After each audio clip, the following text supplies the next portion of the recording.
अस्सलाम वालेकुम viewers, welcome to name centre. आज का नाम है रोमेसा। रोमेसा नाम की इंग्लिश में स्पेलिंग RUMAISA।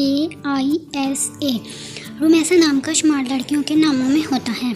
रोमेसा नाम की इब्तिदाई तारीख अरबी ज़ुबान से निकलती है।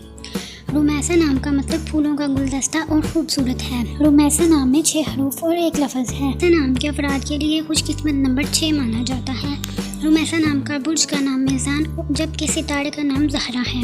रोमेसा नाम के अफराद के लिए बेहतरीन दिनों में इतवार और मंगल शामिल है। रोमेसा नाम के अफराद के लिए बेहतरीन रंगों में सुर्ख, जंगनमा और हल्का सब्ज़ शामिल है, जबकि बेहतरीन फूलों में सफ़ेद और सुर्ख रंग के फूल हैं।